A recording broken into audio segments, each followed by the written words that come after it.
Buen día tengan todas y todos ustedes. Siendo en este momento las 12:04 del día 22 de diciembre del año 2007, damos inicio a la sesión pública de resolución del Tribunal Electoral del Estado de Querétaro, convocada para esta fecha.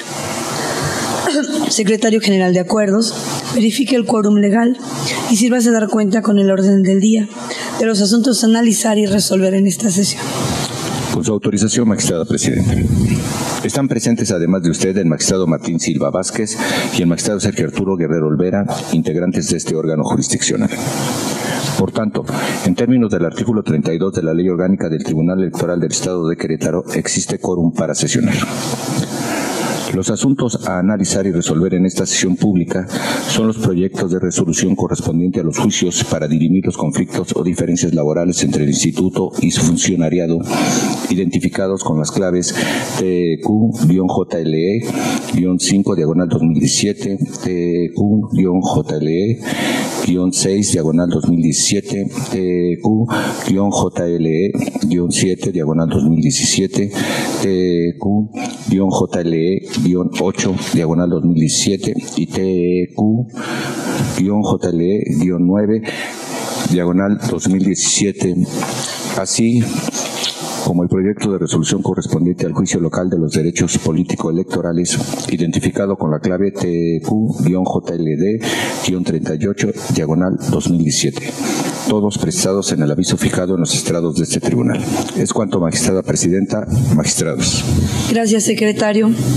Magistrados, está a su consideración el orden propuesto para la discusión y resolución de los asuntos previamente circulados.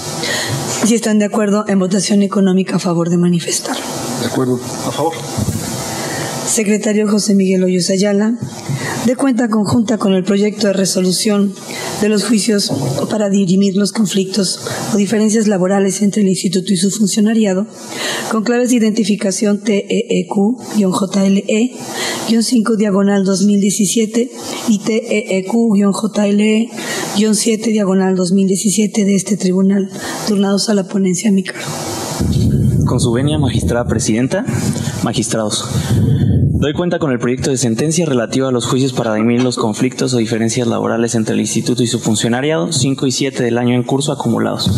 En primer término, se precisa que, con base en las actuaciones realizadas por ambas partes y en las constancias que integran los expedientes citados, se observa que el motivo de controversia se ciñe a la pretensión de la parte actora consistente en que les ha entregado el monto relativo a la terminación de su encargo como consejero electoral en los términos previstos en el artículo 25 del Manual de Prestaciones del personal del Instituto Electoral, y a la misma le es oponible la excepción de falta de apoyos extraordinarios hecha valer por el Instituto Electoral.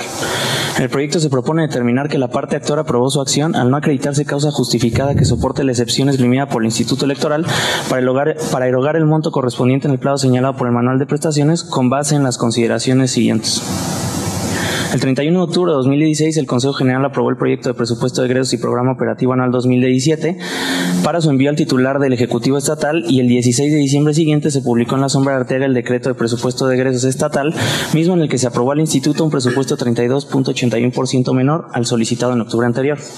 Derivado del expuesto, el 30 de enero del presente año, el Consejo General aprobó el presupuesto del Instituto y ajustó su programa operativo anual a efecto de privilegiar las erogaciones correspondientes a la organización del proceso electoral en curso, motivo por el cual no asignó presupuesto tendente a garantizar el pago por terminación del encargo de la parte actora.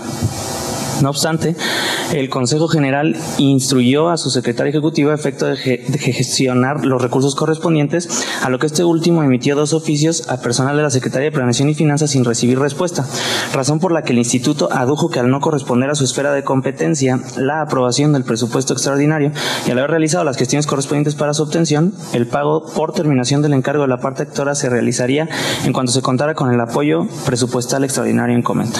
Ahora bien, en el proyecto se propone determinar que los argumentos señalados resultan insuficientes para justificar la omisión de pago al Instituto Electoral.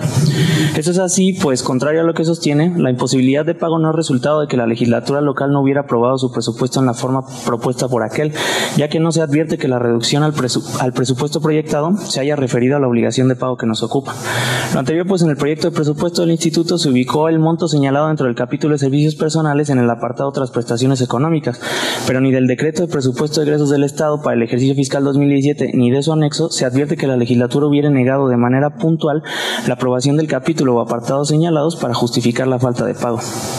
En el caso, lo que sí se advierte en los documentos antes señalados es que la legislatura local estableció como finalidades específicas a satisfacer con el presupuesto aprobado al Instituto el pago de pensiones y jubilaciones, así como el financiamiento público para partidos políticos, dejando al ejercicio de su autonomía presupuestaria el manejo, administración y ejecución del presupuesto restante. En atención a ello, el Consejo General elaboró su presupuesto aprobado 2017 y el ajuste a su programa operativo anual en libre ejercicio de su autonomía financiera, y resultado de ello estimó procedente privilegiar el desarrollo de las funciones vinculadas al proceso e improcedente incluir el pago de la parte actora. No obstante lo anterior, el Instituto no acredita que la disposición realizada en ejercicio de su autonomía presupuestaria le hubiera dejado sin presupuesto para la satisfacción del derecho de la parte actora, o que hubiera llegado a las autoridades estatales competentes para aprobar los apoyos extraordinarios que aduce necesitar la documentación por la cual justificara haber intentado asignar los recursos correspondientes con el presupuesto que le fue aprobado por la legislatura sin que ello le fuera materialmente posible. Por el contrario, se acredita que el Instituto Electoral introdujo de forma espontánea al presente procedimiento un cheque con la finalidad de cubrir las prestaciones proporcionales que corresponden a la parte actora por el presente año fiscal, y constituye un hecho notorio que consta en diversos expedientes de este órgano jurisdiccional que en la presente anualidad ha empleado recursos para satisfacer el pago de diversas terminaciones de relación laboral por mutuo consentimiento y por prestaciones proporcionales a las 2 consejerías adicionales que culminaron su encargo en el presente año, lo que se contrapone con su aseveración de insuficiencia presupuestal. Por todo lo expuesto, el Instituto Electoral se encuentra en la obligación de pagar a la parte actora el monto por concepto de terminación de su encargo como consejera electoral y garantizar el subsidio del impuesto sobre la renta derivado de lo dispuesto en el artículo 25 del Manual de Prestaciones. Máxime cuando el manual de prestaciones no autoriza al Instituto Electoral a omitir el cumplimiento de la obligación en estudio y, como ha quedado establecido, en aras de garantizar la legitimidad democrática del Instituto con base en el principio de independencia, sobre la parte actora recaen prohibiciones constitucionales y legales para ejercer funciones públicas en diversos ámbitos durante los 2 años siguientes a la terminación de su encargo, lo que limita sus posibilidades de desarrollo económico y actualiza un interés reforzado en la satisfacción de las prestaciones correspondientes. Por último, se advierte que la parte actora solicita el pago de daños, perjuicios y la fijación de un interés convencional. Sin embargo, en el proyecto se propone determinar improcedente dicha solicitud y dejar a salvo sus derechos para que los haga valer en la vía correspondiente. Es la cuenta, magistrada presidenta, magistrados. Gracias, secretario. Magistrados, está a su consideración el proyecto de cuenta. ¿Existe alguna observación? Sí. Adelante, magistrado. Muchas gracias, presidenta. Bueno, adelanto que estoy de acuerdo con el sentido del proyecto y con la mayoría de las reflexiones, fundamentos y motivación que contienen el proyecto, el cual se basa sustancialmente en la idea de que hay un manual que establece esta prestación, esta compensación por terminación del encargo, y pues la verdad es que no hay una defensa o excepción que permita al instituto excusarse del pago de esa prestación. Tal vez donde a mí me gustaría agregar argumentos, suscribo todos los que están en el proyecto, lo único que a mí me parece es que este juicio se gana justamente porque está la pretensión fundamentada en un manual que es válido, que no ha sido declarado inconstitucional, que es aplicable perfectamente al caso, que se aprobó por el propio instituto, y entonces derivado de esto pues no hay forma de excusar el cumplimiento. Ahora, las excepciones que opuso el instituto, como son el de oscuridad, la de oscuridad de la demanda, pues que obviamente no prospera, pero tampoco la excepción de que no se cuenta con el dinero para pagar esa prestación.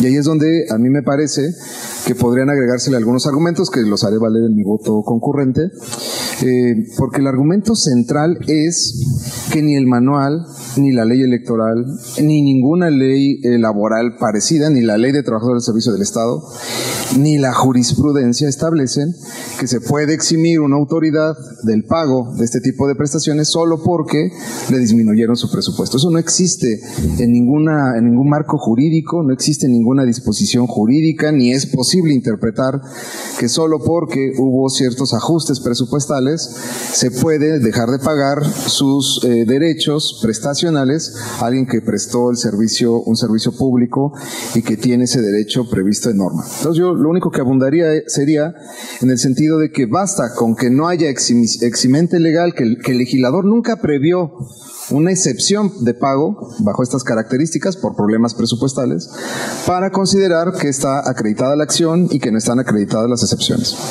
Desde mi punto de vista, bajo esa lógica, pues es innecesario establecer cuánto se pidió por el instituto, cuánto le dieron y cómo tuvo que hacer sus ajustes, porque digamos eso ya sería secundario. Digamos, ¿a qué nos llevaría sostener que le dieron de menos si de todos modos, aunque le den de menos, la ley no lo exime de cumplir el pago? Entonces, desde mi perspectiva, pues eso sería más que suficiente para condenar al pago de las prestaciones reclamadas.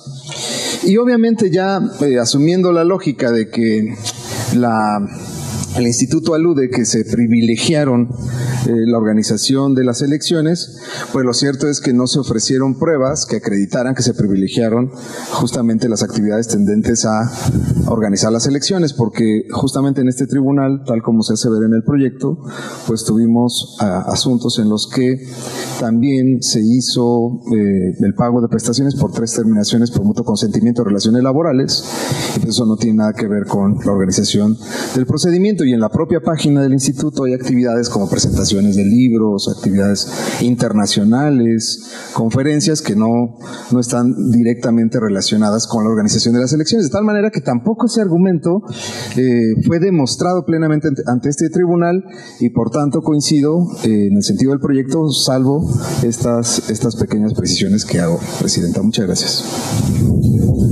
Gracias, magistrado. ¿Habrá alguna otra intervención? Al no haber más intervenciones, secretario general de acuerdos, tome la votación. Con su autorización, magistrada presidenta. Magistrado Martín Silva Vázquez. A favor del proyecto. Gracias, magistrado. Magistrado Sergio Arturo Guerrero Olvera. A favor con la adición que comenté en mi voto concurrente. Gracias, magistrado. Magistrada Gabriela Nieto Castillo. A favor. Gracias, magistrada. Presidenta, le informo que el proyecto de resolución de los juicios para dirimir los conflictos o diferencias laborales entre el Instituto y su funcionariado, con claves de identificación TEQ-JLE-5/2017 y TEQ-JLE-7/2017, fue aprobado por unanimidad con voto concurrente del magistrado Sergio Arturo Guerrero Olvera.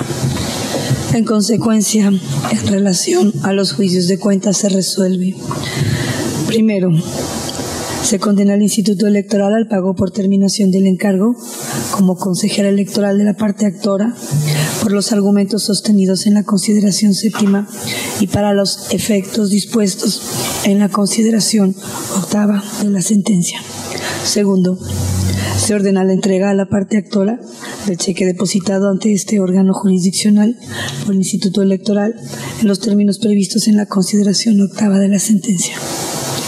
Secretario Agustín Gómez Patiño, Doy cuenta con el proyecto de resolución del juicio para dirimir los conflictos o diferencias laborales entre el Instituto y su funcionariado, con clave de identificación TEEQ-JLE-6, diagonal 2017, de este tribunal, tornado a la ponencia del magistrado Martín Silva Vázquez. Con su autorización, magistrada presidenta, señores magistrados, doy cuenta a ustedes con el proyecto de resolución del juicio para dirimir los conflictos o diferencias laborales entre el Instituto y su funcionariado, clave JLE 6-2017, en el cual la actora controvierte la omisión de diversos órganos del Instituto Electoral del Estado de Querétaro de realizar el pago que le corresponde por concepto de estímulo por años de servicio al Instituto Electoral del Estado. En el proyecto se precisa que, contrario a lo planteado por la actora, la parte demandada no son el secretario ejecutivo y coordinador administrativo, ambos del Instituto Electoral, sino que lo es el Instituto Electoral. Lo anterior, en virtud de que los funcionarios aludidos actúan en nombre de dicha institución. Se considera que la litis se constriñe a dilucidar la competencia del secretario ejecutivo para pronunciarse sobre la negativa de pago y sobre el derecho de la actora para recibir la prestación correspondiente a estímulo por años de servicio. Por lo que ve a que el secretario ejecutivo carece de competencia para modificar a través de un oficio lo ordenado por el Consejo General respecto a la autorización de pago en su favor por concepto de estímulo por años de servicio, se propone desestimar el planteamiento. Lo anterior, porque el secretario ejecutivo es el órgano de dirección en materia operativa que tiene dentro de sus atribuciones ejercer las partidas presupuestales que sean asignadas al propio Instituto Electoral mediante el decreto de presupuesto de egresos del Estado de Querétaro. Además, contrario a lo manifestado por la actora, en el acuerdo del Consejo General en el que se aprobó el proyecto de presupuesto asignado al Instituto Electoral, se estima no contiene derechos adquiridos, sino que únicamente contiene el cálculo estimado de las necesidades del propio órgano y una distribución de los recursos aprobados para tal efecto. De manera que, en el transcurso del año, pueden surgir cambios a los que el Consejo General o bien de forma operativa el Secretario Ejecutivo, desde sus respectivas competencias y atribuciones, pueden realizar los ajustes dentro de lo permitido de la normatividad.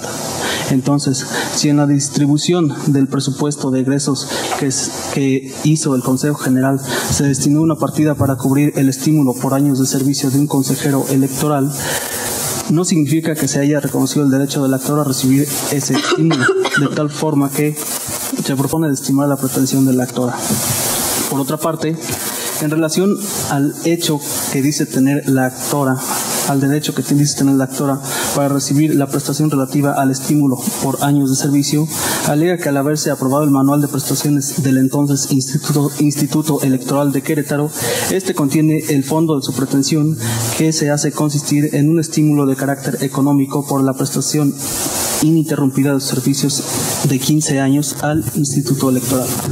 Además, señala que el Consejo General aprobó en su favor la prestación de estímulos por años de servicio en el acuerdo de 30 de enero del presente año. Al respecto, en contraste con las manifestaciones hechas valer por la actora, la parte demandada hizo valer las siguientes excepciones y defensas. La prestación solicitada es únicamente para trabajadores del Instituto Electoral. La actora no es trabajadora del Instituto a partir de que fue designada como consejera electoral y no hay afectación a la actora. A consideración del proyecto, resultan improcedentes los planteamientos de la actora.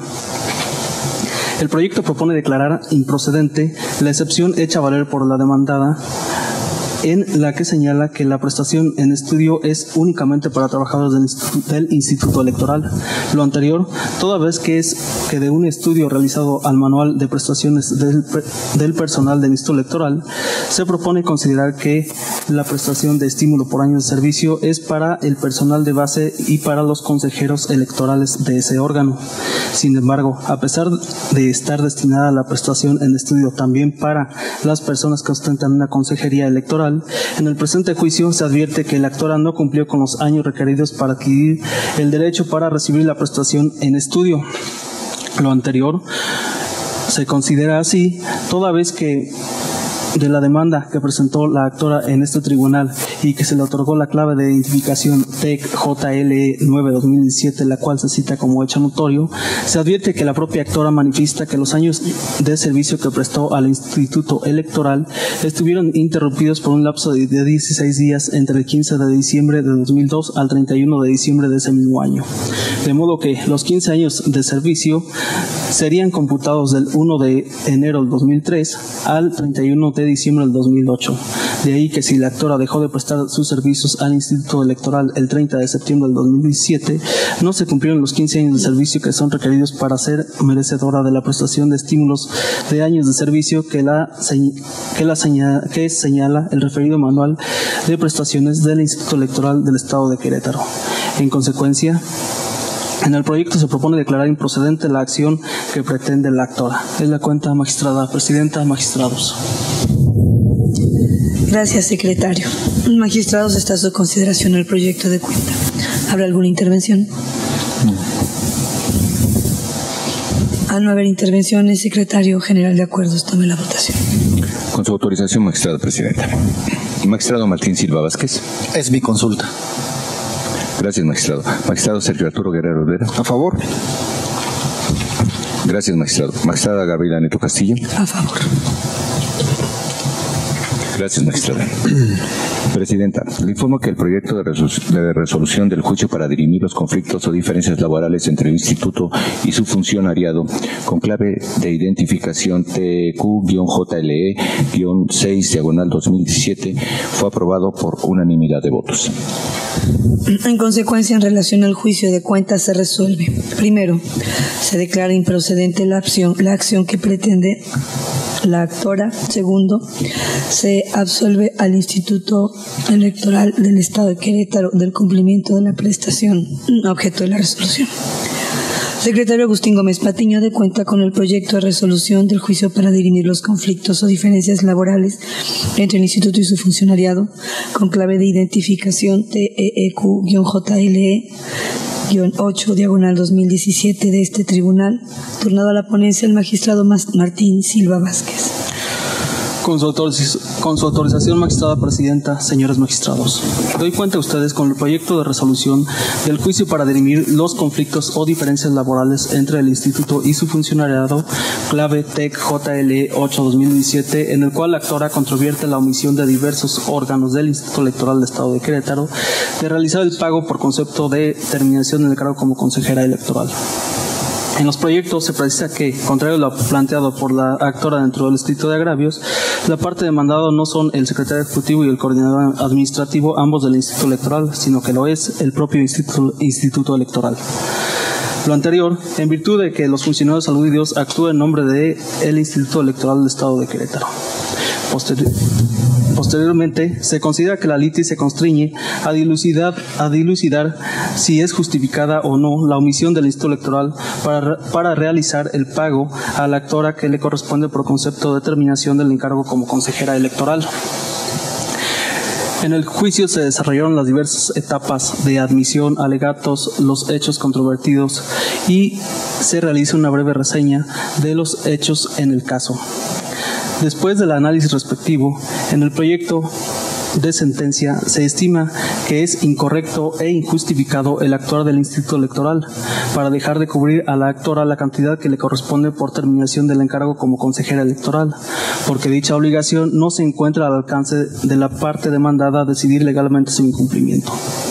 Se resalta que, en términos del artículo 116, fracción cuarta, inciso C de la Constitución Política de los Estados Unidos Mexicanos y en los artículos 14, párrafo segundo y 32, párrafo primero de la Constitución Política del Estado de Querétaro, el Instituto Electoral es un órgano que, en ejercicio de autonomía, determina el manejo, administración y ejecución del presupuesto autorizado por la legislatura.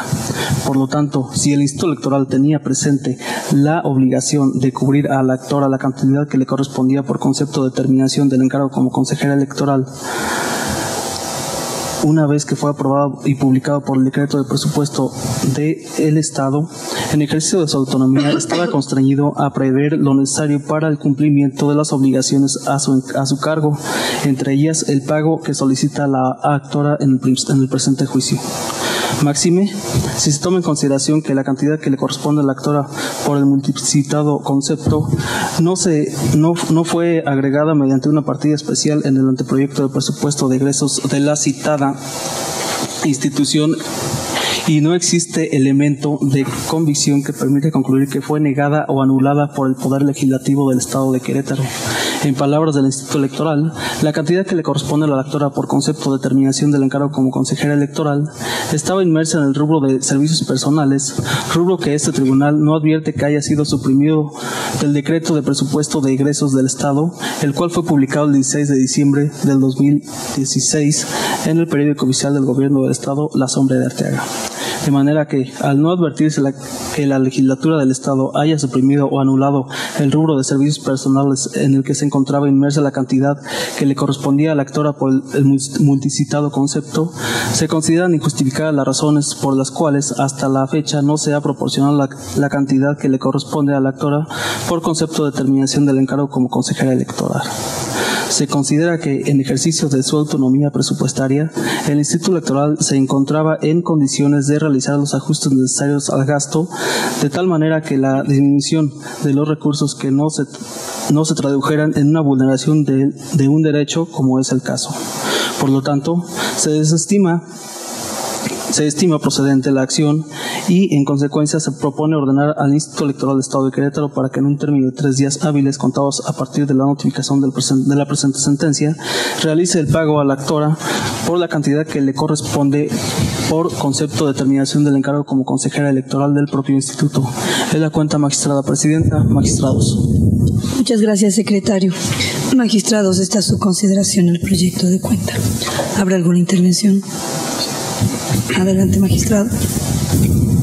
Gracias, presidenta. Con su autorización. Este asunto, igual que el primero de los que se están desahogando en esta sesión, tienen en común el hecho de que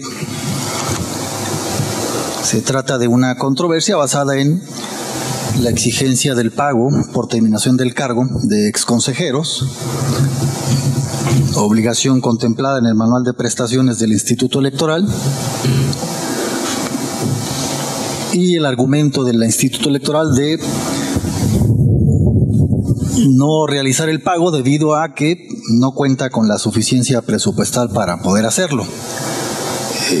En adición a lo que ya expresó el magistrado Sergio Guerrero, yo únicamente expresaría que en todos estos asuntos una situación en común es que por parte del instituto no hubo en ningún momento resistencia a reconocer la obligación del pago, y más bien se trató de dilucidar en el juicio, en los casos conducentes, de si la omisión del pago se encontraba amparada o justificada por alguna norma que permitiera esa omisión.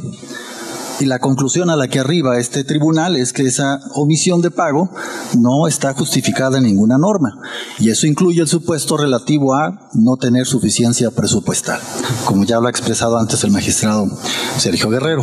Es muy importante entender que en estos juicios se parte de una obligación a cargo del instituto, contemplada en un manual aprobado por el propio instituto, y que en el artículo 25 de ese manual se contempla esta obligación a cargo del instituto, de tal forma que si se trata de una obligación en un documento normativo que obliga al instituto, que aprobó el propio instituto, y de un derecho que reconoció el propio instituto, no hay ninguna justificación que ampare la resistencia del instituto a realizar el pago a partir de la insuficiencia presupuestal en los términos que ya ha dicho de manera muy clara el magistrado Sergio Guerrero. Esa es la precisión que me parecía muy importante destacar, porque es exactamente la misma situación que se reitera en este asunto. Es cuanto, magistrada presidenta. Gracias, magistrado. Magistrado, ¿habrá alguna intervención? Sí. Adelante. Sí, justamente en congruencia con el asunto que ya votamos, pues yo también me permitiría agregar, otra vez con toda puntualidad, lo que magistralmente dijo el magistrado Martín Silva de estos asuntos. A ver, fíjense bien. El manual establece el derecho a recibir esa prestación.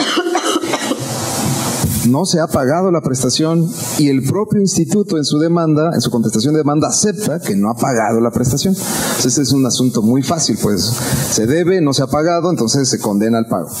La única resistencia que venía de parte del instituto era que le habían reducido el presupuesto y que había privilegiado la organización de la elección 2017 y 2018. Que privilegie la elección 2017 y 2018 es, digamos, loable y es justamente lo que se espera de un instituto, pero en ninguna parte del manual, de la ley electoral, de la ley de trabajadores, de ningún tipo, se establece que no se le debe de pagar a un trabajador o a un funcionario solo porque se disminuyó el presupuesto. O sea, no hay un marco jurídico que sustente la exención de pago.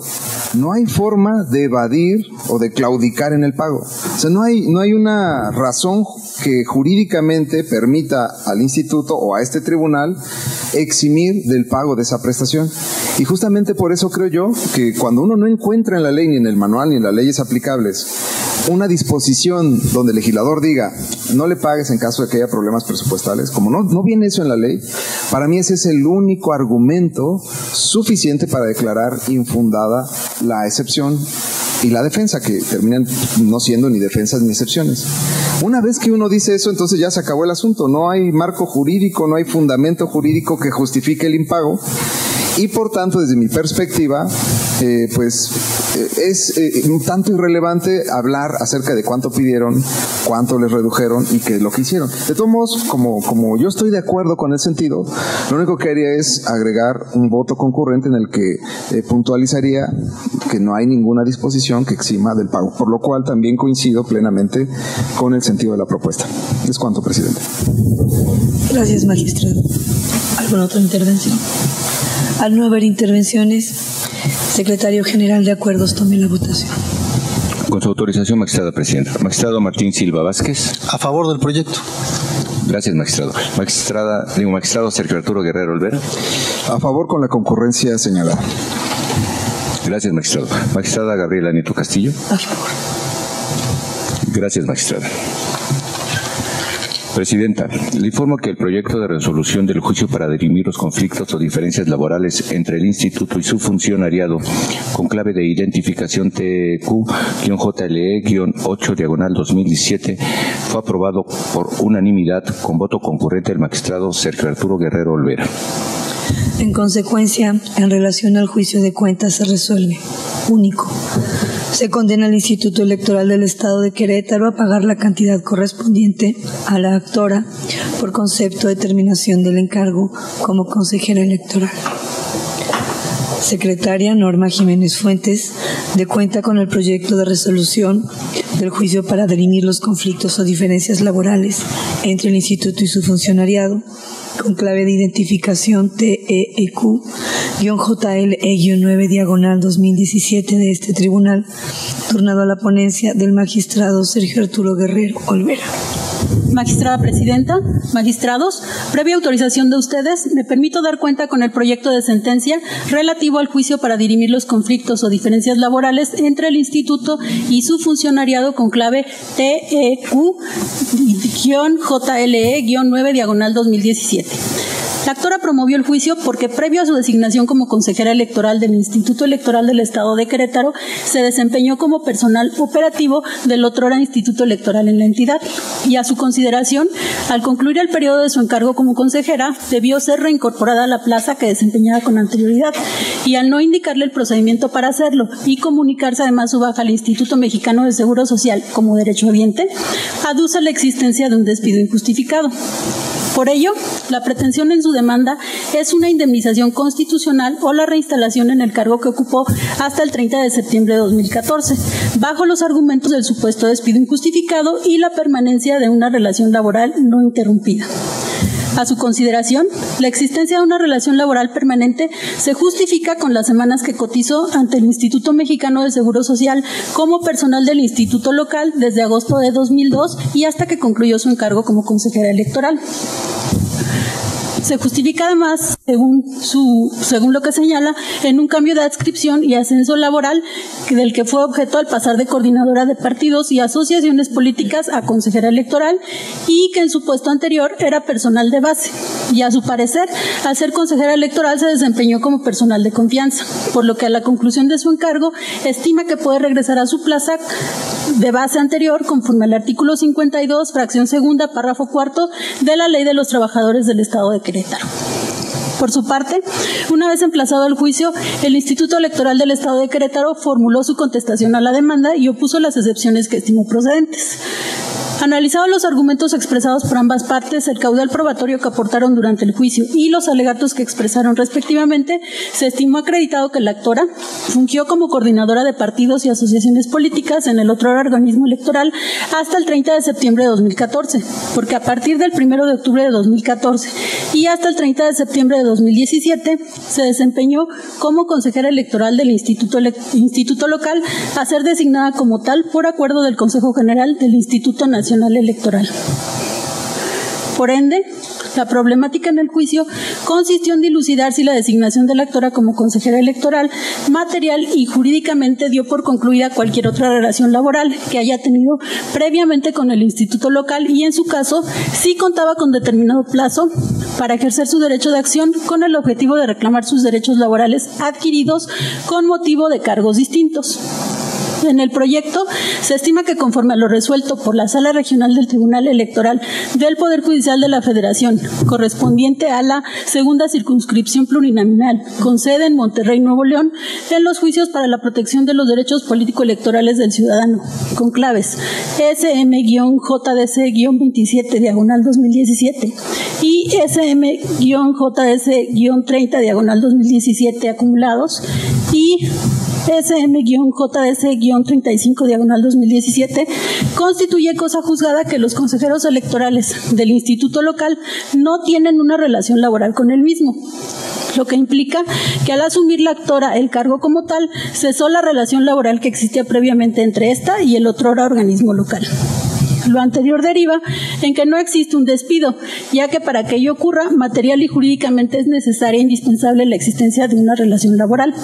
En ese sentido, dado que la relación laboral de la actora con el Instituto Electoral terminó con la designación de consejera electoral el 30 de septiembre de 2014, se estima actualizada la figura de la prescripción, ya que a partir de esa fecha comenzó a transcurrir el plazo de un año previsto en el artículo 152 de la Ley de los Trabajadores del Estado de Querétaro, de aplicación supletoria a la Ley de Medios de Impugnación en materia electoral del Estado de Querétaro, para ejercer las acciones que resultaran procedentes a fin de reclamar los derechos laborales adquiridos por dicha actora durante su relación laboral previa, y es evidente que este transcurrió en exceso al 20 de octubre del presente año en que presentó la demanda. Acorde a lo anterior, se propone declarar improcedente la acción ejercitada por la actora y absolver al Instituto Electoral demandado de las prestaciones reclamadas en el juicio. Es la cuenta, magistrada presidenta. Magistrados. Gracias, secretaria. Magistrados, está a su consideración el proyecto. ¿Habrá alguna intervención? Al no haber intervenciones, secretario general, le pido tome la votación. Con su autorización, magistrada presidenta. Magistrado Martín Silva Vázquez. A favor del proyecto. Gracias, magistrado. Magistrado Sergio Arturo Guerrero Olvera. Es mi consulta. Gracias, magistrado. Magistrada Gabriela Nieto Castillo. A favor. Gracias, magistrada. Presidenta, le informo que el proyecto de resolución del juicio para dirimir los conflictos o diferencias laborales entre el Instituto y su funcionariado con clave de identificación TQ-JLE-9/2017 fue aprobado por unanimidad de votos. En consecuencia, en relación al juicio de cuentas se resuelve. Primero, se declara improcedente la acción ejercitada por la actora. Segundo, se absolve a la parte demandada, el Instituto Electoral del Estado de Querétaro, del cumplimiento de las prestaciones reclamadas en el presente juicio. Secretaria Marta Paula Carvajal Zamudio, de cuenta con el proyecto de resolución del juicio local de los derechos político-electorales, con clave de identificación TEQ-JLD-38/2017 de este tribunal, turnado a la ponencia del magistrado Martín Silva Vázquez. Con su autorización, magistrada presidenta, señores magistrados, doy cuenta a ustedes con el proyecto de resolución del juicio para la protección de los derechos político-electorales, clave TEQ-JLD 38/2017, en el cual el actor controvierte el acuerdo emitido por el Consejo General del Instituto Electoral del Estado de Querétaro en la sesión concluida el 30 de noviembre del año en curso, en el cual se aprobaron los dictámenes del procedimiento de selección de las consejerías electorales para el proceso electoral 2017-2018. Primeramente, en el proyecto se precisa que de la lectura integral de la demanda se advierte que el actor hace referencia al dictamen de la Comisión Transitoria para el procedimiento de selección de las consejerías electorales del Consejo Municipal de Huimilpan y centra sus agravios en controvertir la calificación establecida en el apartado de liderazgo de la cédula de entrevista. Asimismo, se advierte que el actor controvierte la omisión del Instituto Electoral de dar respuesta a 2 solicitudes de información presentadas los días 14 y 16 de noviembre de 2017.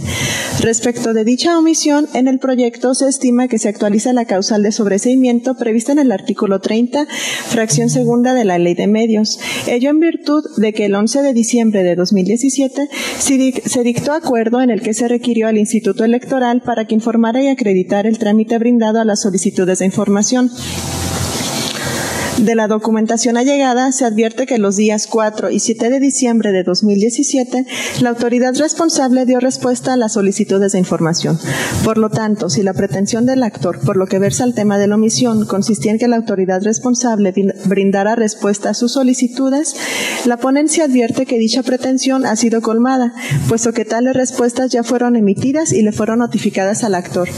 Por otra parte, de la lectura de la demanda se advierte que el actor hace valer diversos agravios a fin de controvertir la calificación que se le asignó en el apartado de liderazgo de la cédula de la entrevista. En el proyecto se considera que no le asiste razón al actor al aducir que dicho apartado de la cédula de entrevista carece de motivación, puesto que el artículo 25 de los lineamientos para la designación de las consejerías electorales establece una calificación cuantitativa como método para evaluar las entrevistas basada en una medición numérica de cada factor analizado. Por lo tanto, se estima correcto que en la cédula se haya aplicado el criterio numérico de evaluación conforme a lo dispuesto en el citado artículo.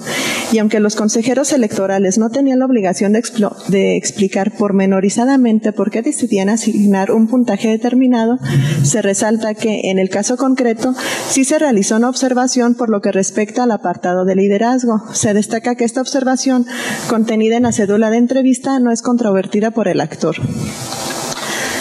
Aunado a que, por tratarse de un procedimiento de selección de las consejerías electorales y no de un acto de molestia típico, el deber de motivar en la cédula de entrevista, contrario a lo afirmado por el actor, quedó satisfecho al haber sido emitido por la autoridad facultada y al haberse apegado al procedimiento previsto en la ley, al calificar numéricamente cada factor con base en el parámetro de 20%. Por otra parte, en la consulta se estima que no le asiste razón al actor al aducir que la calificación muestra discrecionalidad y parcialidad, puesto que al evaluar numéricamente a los aspirantes se ejerció la facultad discrecional contenida en el artículo 25 de los lineamientos, además de que de la cédula de entrevista impugnada se advierte que en algunos rubros el actor fue calificado con puntajes máximos, intermedios e intermedios altos, lo cual muestra que la evaluación global fue imparcial, pues no existió una tendencia de calificarlo con porcentajes bajos o mínimos. Tampoco asiste razón al actor al manifestar que la calificación de 0 en el apartado de liderazgo se traduce en un valor nulo o en una ausencia de calificación, en virtud de que en otras etapas del proceso de designación de las consejerías electorales, los lineamientos contemplan la posibilidad de evaluar con 0 puntos. Además, esta ponencia advierte que el actor parte de una premisa incorrecta al afirmar que la calificación de 0 significa una ausencia de calificación, en razón de que una interpretación como la que propone nos llevaría a obligar a que los evaluadores, al momento de calificar, asignen forzosamente un porcentaje de 1%, pese a que los aspirantes no cuenten con las aptitudes necesarias para ser evaluados positivamente. Por otra parte, en relación con el cuestionamiento del actor en el sentido de que existió discrecionalidad y parcialidad, porque los consejeros le asignaron diferentes calificaciones en el mismo rubro, en el proyecto se estima que si bien la entrevista se realiza por una comisión de consejeros, no existe obligación de que la comisión asigne una calificación uniforme, sino que cada consejero o consejera asiente el resultado en una cédula de evaluación individual con su propio criterio en ejercicio de sus facultades discrecionales discrecionales.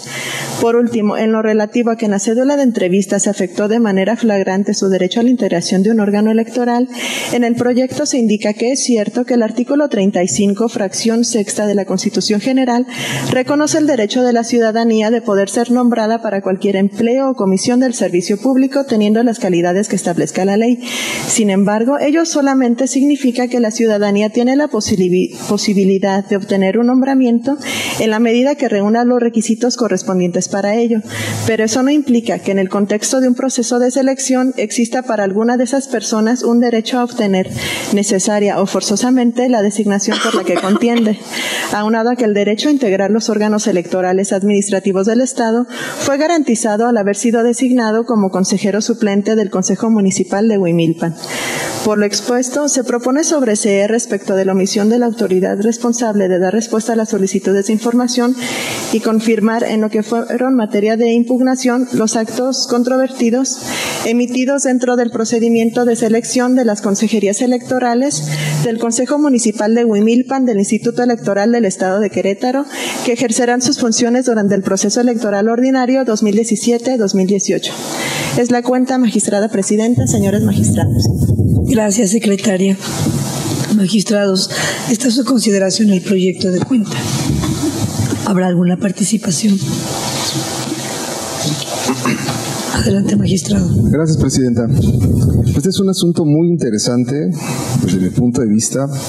Es el único en el que ante este tribunal se ha cuestionado el procedimiento de designación de selección de consejerías electorales. Más que de consejerías, yo diría de integrantes de consejo.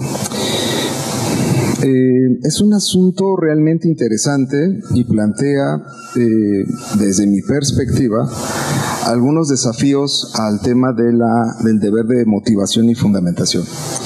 En esencia, el desafío es si seguimos considerando que el artículo 16 constitucional, que establece el deber de fundar y motivar actos de molestia, es aplicable o no a otros actos que no son típicamente de molestia, y por ende rebajamos el estándar jurídico para exigir una motivación y una fundamentación específica. Yo difiero no solamente con el tratamiento que se da en este proyecto, que a decir verdad sigue algunos precedentes de sala superior, sino que en realidad con lo que yo difiero es con la interpretación inercial que le ha dado sala superior al tema de las facultades discrecionales. Y me parece que es inercial porque en el primer precedente que se ubica en sala superior, que incluso es del 2005, es el sub-JRC 227-2005, de donde salieron todos los que siguen, la verdad es que todos los precedentes subsecuentes omitieron una parte muy importante justamente del criterio integral de sala superior. O sea, me voy a explicar para justificar el sentido de mi voto. Se dice que tratándose de la designación de funcionarios electorales, hay un aspecto discrecional que raya en lo arbitrario, en donde los tribunales, no solamente tribunales, sino sala superior, sala regionales, tribunales locales, no pueden entrometerse, digamos, ni exigir una fundamentación, una motivación específica. Porque como forma parte de un procedimiento complejo, basta con invocar el fundamento jurídico que otorga la facultad discrecional y frente a diversos cursos de acción posible, elegir uno de tantos, al fin que cualquiera es válido. Esta es la parte con la que a mí me parece que se quedaron todos los precedentes subsecuentes y sin tomar en cuenta que en el propio precedente inaugural, digamos, el criterio fundante de esta línea jurisprudencial, se estableció claramente en un párrafo que había casos en que la decisión discrecional era susceptible de exigir una fundamentación y motivación si era evidentemente arbitraria o carente de la más elemental razonabilidad. Y es justamente en ese apartado, digamos, en esa excepción de la regla general que está bien tratada en este proyecto, que también han seguido los precedentes subsecuentes, donde yo me detengo. Es decir, lo que yo estoy diciendo aquí, en pocas palabras, hubo un criterio fundante que tenía muchas cosas y los criterios reiteradores eliminaron esa partecita que yo estoy diciendo. Pues eliminó sin justificarse en ninguno de los demás precedentes, por tanto yo me voy a adherir a esta partecita donde Sala Superior dijo que tenía que revisarse si la decisión no era evidentemente arbitraria o carecía de la más elemental razonabilidad. Esto es lo que yo adopto como criterio en el tema de facultades discrecionales. Y lo puedo adoptar porque, pues a pesar de que hay muchos precedentes, Sala Superior ha omitido emitir jurisprudencia vinculante.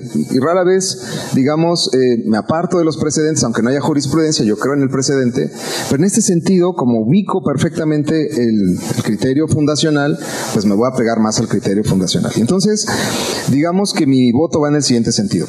Estoy absolutamente de acuerdo en que la omisión de respuesta está superada, dado que el mismo día que se presentó la demanda, se contestaron las solicitudes de acceso a la información del propio actor. Donde me separo de forma absoluta es en considerar que no podemos revisar si tanto la pregunta como la respuesta y su valoración son razonables o no. Yo de aquí me voy a ocupar porque mi voto será evidentemente en contra. Desde mi perspectiva, cuando se hace la pregunta de, dígame alguna experiencia en donde usted haya liderado SIC en la sociedad, frente a esa, literalmente dice, nárreme una experiencia en la cual hayas liderado, y SIC, un proyecto, es que es liderado. El aspirante contesta que lidera un equipo de fútbol. Y frente a eso, pues, la calificación fue 0. Ahora, voy a describir. Una consejera califica con 10 esta misma respuesta y otra lo hace un consejero con 10 y otro con 0. El 0 es el verdadero problema. Vamos a ver dónde no estoy de acuerdo. En primer lugar, me parece a mí que conforme a los lineamientos, el artículo 25 de los lineamientos, lo que se busca es justamente verificar si se tienen las aptitudes para formar parte de un órgano colegiado. Y entonces dice que en la entrevista se deben tomar en cuenta 5 factores: liderazgo, comunicación, trabajo en equipo, trabajo bajo presión y disponibilidad de horarios. Y que a cada factor se le puede otorgar un porcentaje máximo de 20%. Digamos que se le puede otorgar, es una facultad discrecional. Donde yo no concuerdo es que esta facultad discrecional sea a costa de cualquier cosa y bajo cualquier argumento. Yo creo que aún en estas facultades discrecionales se puede verificar por los tribunales si se está ejerciendo la facultad discrecional de una manera razonable. Y cuando digo razonable, quiero decir que tomado el contexto, tomando en cuenta todas las cosas posibles por tomar, pues se note que no es desproporcionalmente inválido el ejercicio de la facultad discrecional. Entonces vamos a ver, si usted quiere calificar liderazgo y pregunta, nárreme una experiencia en la cual hayas liderado un proyecto, pues es difícil, de verdad, con base en esa pregunta, acreditar liderazgo, porque lo que le está pidiendo es una experiencia, no 2 ni 3. O sea, una experiencia de liderazgo como ser jefe de grupo de la escuela primaria en mi salón, tampoco acreditaría. Ser jefe de padres de familia o de madres de familia, ser jefe del club de macramé, parece que nada le hubiera gustado, porque pues lo que le está pidiendo es una experiencia, y entonces tal vez lo único que hubiera estado bien es que dijera que lideraba un partido o que lideraba algún club social importante. Y justamente por eso creo que es una pregunta que no se ajusta al perfil buscado por los lineamientos, porque la pregunta se limita a una experiencia cuando el liderazgo pues es una actitud que constantemente se puede presentar, exhibir, exponer, y en diferentes experiencias.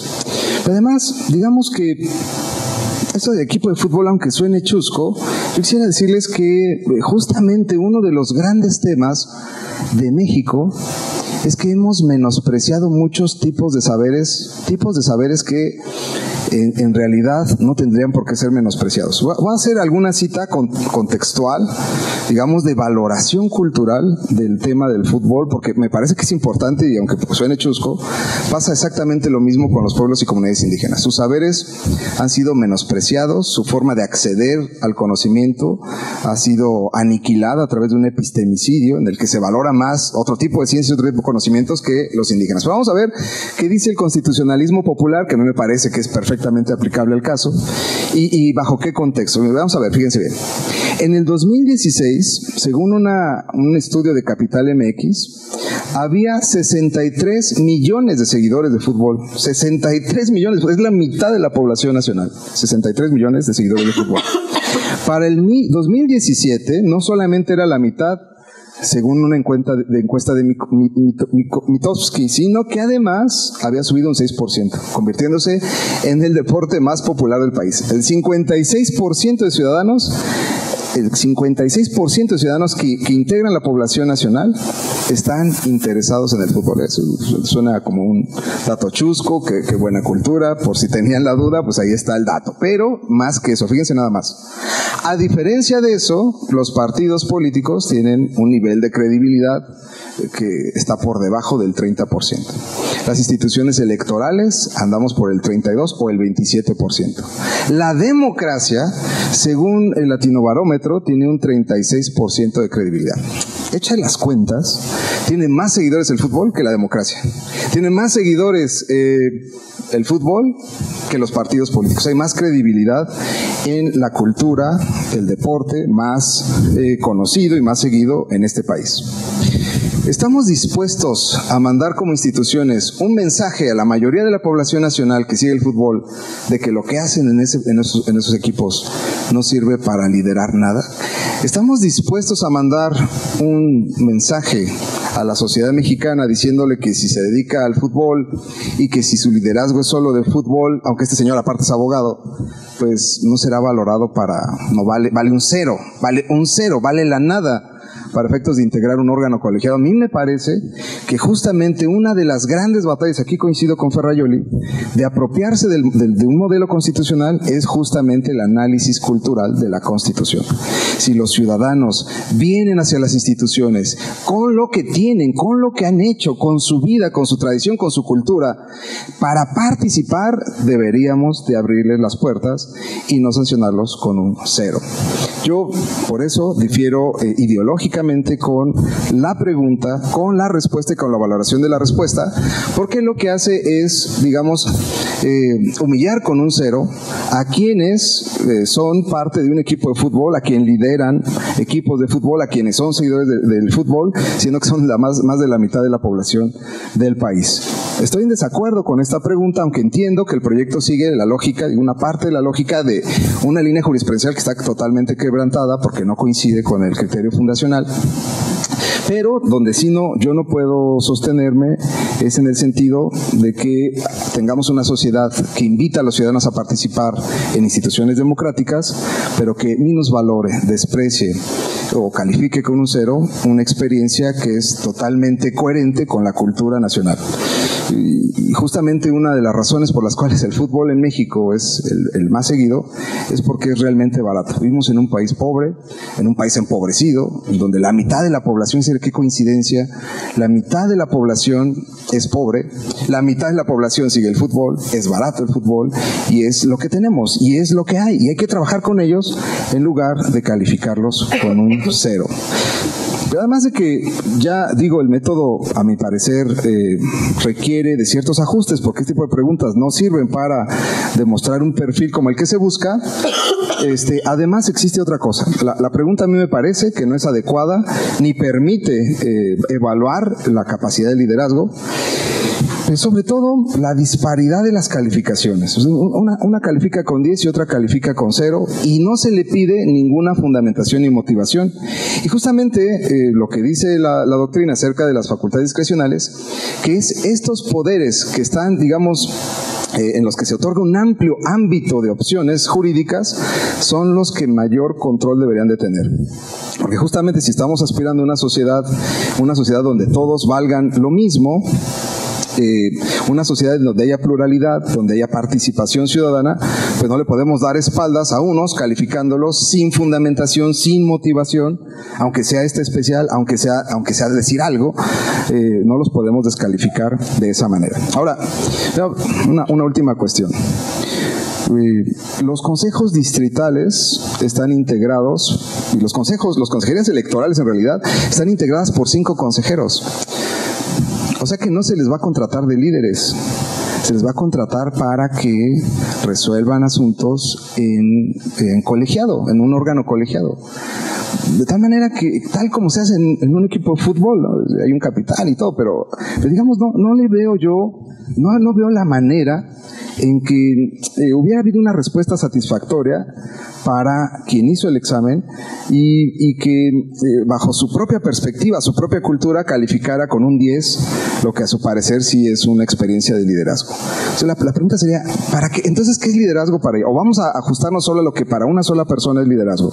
No, el punto es que cuando disciplinamos las facultades discrecionales conforme a derecho, lo que esperamos es que sean calificaciones razonables, que se ejerza razonablemente esa facultad discrecional. O sea, por eso digo que a pesar de que el proyecto sigue la lógica de algunos criterios de sala superior, yo me voy a retrotraer al primer criterio que tiene justamente esta salvedad, y con base en ella emitiré mi voto en contra. Es cuanto, presidente. Gracias, magistrado. Magistrado, ¿alguna intervención? Gracias, magistrada presidenta, con su permiso. Yo haré una intervención muy breve. Puedo compartir mucho de lo que dice el magistrado Sergio Guerrero. No me referiré en gran parte a lo que ha dicho porque no encuentro una gran relación con el proyecto, por lo tanto me voy a centrar estrictamente en lo que sí tiene que ver con este asunto. Y el asunto se circunscribe a evaluar la litis planteada, y la litis planteada tiene que ver principalmente con determinar si es correcto el actuar de una consejera en el ejercicio de evaluación de este aspirante y haberle puesto 0 como calificación. No es el único punto controvertido. Hay que tener cuidado con algunos aspectos que merecen una precisión importante. Uno de estos aspectos que yo recuperaría es que mucho de lo que aquí se ha dicho podría conducir a pensar que si la calificación, la evaluación fuese diferente, el resultado de la evaluación también lo sería en términos de acceder a este cargo, y lo cual no es correcto, porque aun y cuando se le hubiese puesto la calificación perfecta, no sería el caso de cambiar la situación, de tal forma que si se centra en el proyecto, digamos, la argumentación principal en cambiar la determinación o cuestionar la determinación en función de este aspecto numérico, pues no conduciría a ningún fin útil o práctico. Lo que analiza el proyecto y lo que sostiene el proyecto con, creo yo, suficiente claridad es si el actuar de la consejera al evaluar en estos términos numéricos está dentro de lo permitido en la normatividad aplicable. Y la respuesta es sí, sí está dentro de lo permitido. ¿Puede un consejero o consejera poner un 0 de calificación en la evaluación? La respuesta es sí, sí puede. ¿Eso es ilegal? No, no es ilegal. El proyecto lo analiza y justamente en esos términos lo propone.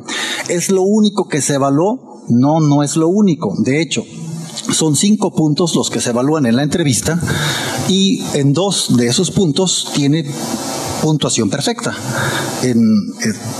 Disponibilidad de horario tiene puntuación perfecta, trabajo bajo presión tiene puntuación perfecta, trabajo en equipo obtuvo 10%, comunicación 15%, y es en liderazgo efectivamente donde la persona que evalúa determina poner 0 de calificación.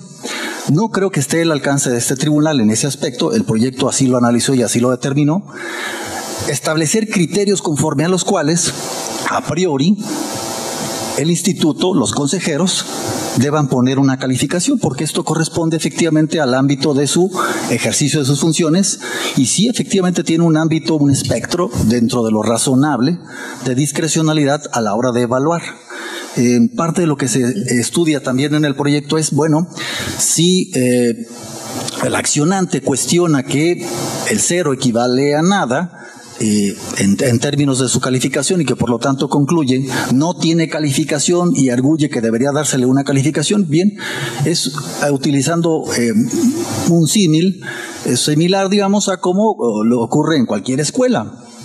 Si te hacen un examen y te hacen 10 preguntas y ninguna contesta satisfactoriamente a juicio de quien hace la evaluación, es decir, un maestro, pues tu calificación es razonable esperar que sea 0, porque tuviste 0 aciertos.